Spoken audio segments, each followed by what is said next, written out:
Okay guys, isang napaka-importanting tutorial video. Siyempre, kailangan malaman natin paano natin malalagyan ng laman ang ating account ng Load Wallet. Okay, simulan na natin. So, pwede tayo mag-reload sa mga bangko. No, napakarami natin mga partner na banks. Also sa GCash at Smart Money. So, isa-isahin natin siya. Okay, so yung pinakabago natin is Security Bank. Ito, wala pong bank charge, paperless, at same-day crediting. Cut-off po nito is 3 p.m. and minimum deposit is 500 pesos. No need to fill out a form, just go straight to the bank teller to reload. No? Sabihin nyo lang V-Mobile, magre-reload kayo. No bank charge, bills payment, replenishment, free po kahit sa outside Metro Manila. Ito yung pinakamaganda talaga na bangko natin para mag-replenish. So next, Union Bank. So sa Union Bank, minimum replenishment din is 500 pesos. So kuha lang kayo ng bills payment slip. Lagay nyo po doon V-Mobile, then your name, tapos yung ID number nyo dito sa reference number. Tapos yung amount. So pag nag-deposit kayo ng umaga, makuha nyo to ng tanghali. Pag nag-deposit kayo ng tanghali, makuha nyo to ng hapon. At kung sa hapon, sa gabi, at kung gabi na kayo nag-deposit, malamang kinabukasan nyo na ito makukuha. Kasi i-verify pa to ng bangko at syempre ng V-Mobile. Okay, next, UCPB. So sa UCPB, kuha lang din kayo ng payment slip. Lagay nyo po doon V-Mobile. Then yung name nyo at ID number nyo. Tapos yung amount. Okay, minimum payment din is 500 pesos. Dun sa Union Bank, UCPB at Security Bank, hindi nyo na po kailangang mag-LX reload. Ano yung LX reload? Malalaman nyo po maya-maya. Ito naman, BDO. Isa sa mga unang bangko, no? Dati kasi nung nag-join ako, 2011, BDO, BPI at Metrobank lang ang mga banks natin. So minimum deposit din dito is 500 pesos.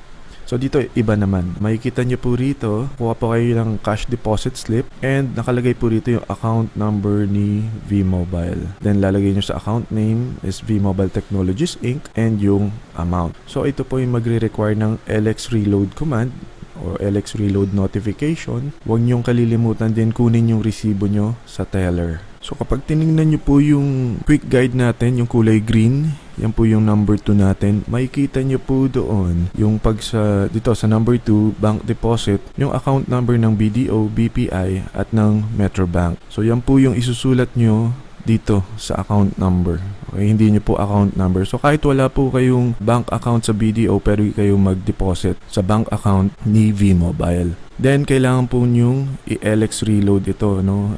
Ito po yung parang ini-inform nyo si V-Mobile na nag-deposit na po kayo at i-verify po ito ni V-Mobile para naman ma-credit sa V-Mobile account nyo. So paano gagawin natin itong LX reload notification, no?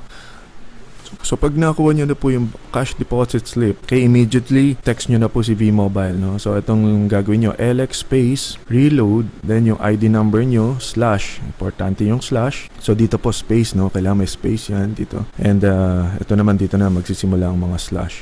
Okay, slash PIK, slash yung amount na dineposit nyo, slash yung bangko, no? Let's say dito BDO, then slash yung branch. Kung saan po kayo nag-deposit, hindi nyo po kailangan sundin yung example na to, no? Kung saan po kayo nag-deposit. Kung nag-deposit po kayo kanya sa Batangas, no? Sabihin nyo sa Batangas. And eksakto, no? Makikita nyo naman dun sa bangko, sa labas kung anong branch sila. Okay, next is yung branch code. So saan nyo makikita ang branch code?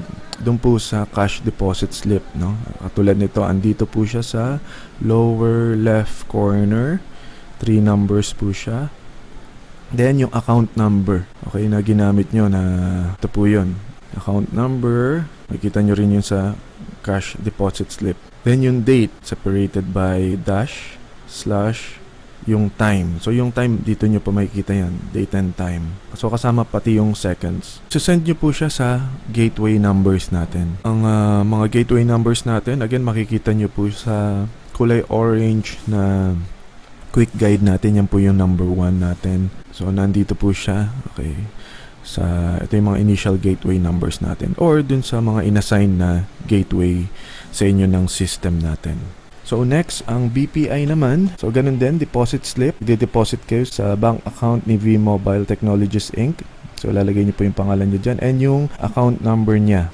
So yung account number niya makikita po ulit sa quick guide number 2. Dun po, dito po sa bahagi na to. No? So ito po yung current account ng V-Mobile sa BPI. Ang minimum deposit po rito is 500 also. It requires LX reload notification din. So huwag niyong kalilimutan kunin tong deposit slip. Pag nakuha niyo ni deposit slip, immediately mag-LX reload command na po kayo. No? So ganun ulit, LX space, reload space, ID number, PIK, then yung amount, okay, anong bank, and yung branch. Again, di nyo po kailangan na i-copy to. Kailangan po yung kung anong saang branch po kayo nag-deposit. And yung branch code. No? So, ang branch code po, ayun, makikita po yan sa deposit slip. And yung account number ni V-Mobile. Okay? And yung date and time. Okay? So, ganito po yung format. No? May dash at yung time kasama po yung seconds. Okay? At isasend nyo po ulit to sa gateway numbers. Ang gateway numbers natin ay makikita po ulit dito sa quick guide number 1. Kulay orange po siya. So, ang smart money din, pwede rin tayong mag-replenish dito ng load wallet. So, pwede po ito kanya sa mga tindahan. Meron silang smart money na then ito po yung gagamitin nyo na smart money number. And may mababawas po na 5 pesos na airtime fee. Okay, madededuct po yun sa SIM load balance nyo every transaction. So, wala po siyang service fee. Yun nga lang, meron siyang airtime fee. So, kailangan nyo mag-send ng LX reload command din. Pag send ng LX reload, lalagay nyo lang LX space, reload space, ID number, then yung PIK. Okay, may slash po yan. Then slash, magkano yung amount na transfer nyo. Okay, then yung smart card money number. At yan. Ito po siya. Okay, then yung reference number, ito pong reference number makukuha nyo doon sa ipapadala ni Smart na parang resibo din sa text, no? Kanya sa tindahan kayo nag-reload. So, hintayin nyo po yung kukunin nyo po yung reference number. Then yung date at time na nakalagay din doon. Tapos send nyo sa gateway numbers natin ulit. So ito, ang minimum niya is 500 pesos at next banking day nyo po makukuha. Maaari ding bumilis, no? Pwedeng din same day kung matapos lahat ng mga pending transaction sa office. Ganun naman yun eh. Pero kung hindi, next banking day na siya. Ito, mas okay to kasi real time po to. No, yung GCash natin. Okay, so for as low as 100 po pwede, no, sa Smart kasi 500. So basta ito naman meron siyang 5 pesos na service fee. Okay, pag nagpa-G reload kayo ng 100, ang makukuha nyo po is 95 pesos, no. So ganun din naman kung 1,000, di 995 yun. Basta kahit anong amount, 5 pesos lang. Okay, paano ba mag-register nun? Kailangan yung SIM dito is yung globe number nyo. Kailangan yung i-dial is yung asterisk 143 #. Then press call. Tapos may makikita kayo doon mapagpipilian.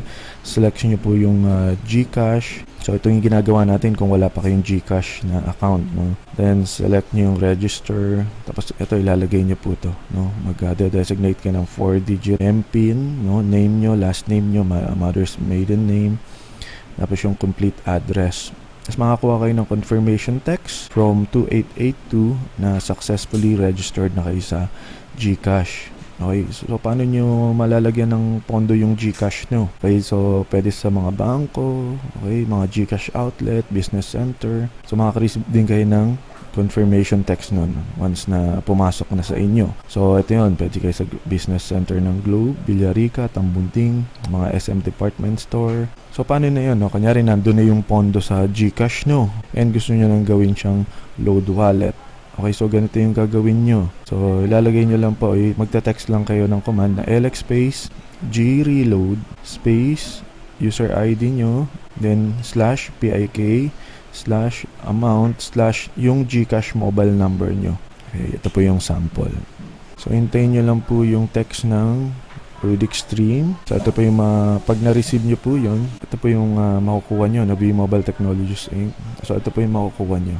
Hihintayin niya po kayong mag-reply noong 4-digit GCash MPIN nyo to confirm. So pag hindi kayo nag-respond within 5 minutes, ka-cancel niya yung transaction. No? So very important po yun. So lagay niyo po yung 4-digit GCash MPIN nyo.